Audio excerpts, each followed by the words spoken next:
Unia, 95.1 FM. 95.1 FM. Yeah, Junimo. Portraits. I was waiting for my applause because this is the only time I get applause. I didn't contribute to the ask, so this is my contribution. Yeah, so welcome. I hope you're enjoying the show. I hope you're enjoying everything.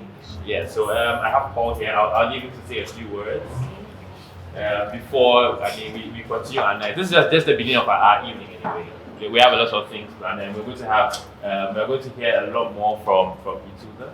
So before then, I'll let Paul say a few words before we continue. Thank you all for coming. It's such an honor to have all friends, family, Dikan supporters, community here. It's been my dream to have this here for a long time.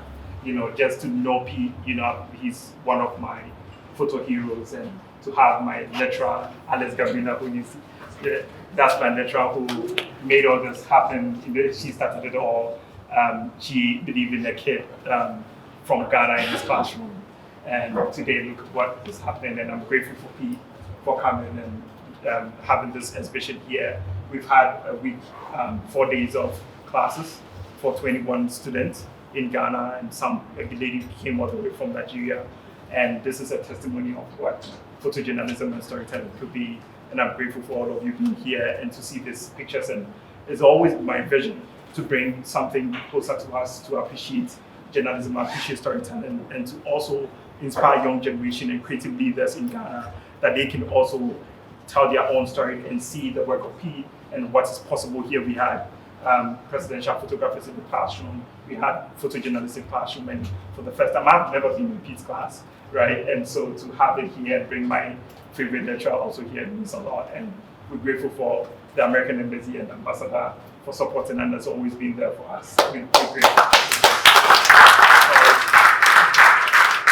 So when I reached out to Alice and said, hey, we want to bring Pete here. She didn't know she was part of the deal. And and Pete agreed, and it's like, okay, you're coming along. And Pete gratefully agreed to have exhibition with us. And this is the first of its kind, first time we've been in Africa. And we're grateful, yes, this is the first time we've been here. We're grateful. So Pete, want Pete to say a few words about his pictures.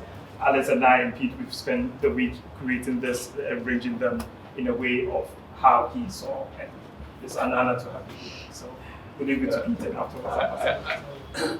I've got a lot to say, but I'm going to mostly say it out there. But I thank Paul and the ambassador for making this happen. And it's especially rewarding to see my photographs on a wall, because we're all used to looking at photographs on a screen. And I still get excited about prints, seeing prints on the wall.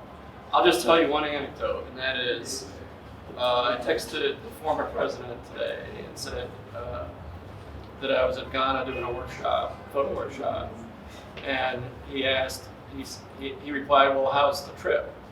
And I said, well, it's good to be in Ghana for more than a day. Which was like my sort of little dig at what it was like as president, where you would come into a country for one night and then be gone the next day. So, Ambassador. Well, thank you. I know you want to hear from him and not me, but I want to say a few words of thanks to Pete and Alice and Paul and the Dikan Centre, which has been here not quite a year, but is already doing fabulous things, including this workshop for photojournalists. And we talked yesterday about the really important role of photojournalism as Ghana gears up for elections next year. Important all the time, because photos, as we see here, can tell the whole story and also leave us with some of the most lasting impressions. My favorite was the one of the little black boy touching the head of the president, and it's just a simple image, but what that said about what African Americans felt about his election, it's still just deeply moving. It's a beautiful picture. And now there are pictures that I hadn't seen before of the Ghana trip that are also so beautiful and that you printed just for this exhibition yourself. Yes, that's right. So we are very proud to have this wonderful photo editor and famous White House photographer and photojournalist and man of great talents, and also, I don't know what the word is, but we got a lot of moral strength from you in your after White House pastimes. I don't know what you're talking about. We'll have to Google that. But we're very glad you're here, and very glad for what this says about the Dikan Centre and the U.S.-Ghana relationship going forward. Thank you. Thanks for coming. Thanks, everybody. We want Alice to say a last word and then we go. Thank you, Ambassador, and it's been such a pleasure to be here. And Paul, as I've said, I'm in awe of what you've accomplished, and I just hope to see the future of photojournalism from all of the students that we've worked with this week. It's so important, as we can see, as a testament these pictures on the wall today. Thank you. So we're going to go to the other side, and we're going to listen to Pete, and then later on Alice is going to ask you some few questions, and then we'll call it a night, and we can all come back and see the pictures again. Thank you. Unia 95.1 FM. 95.1 FM. Yeah, Junimo.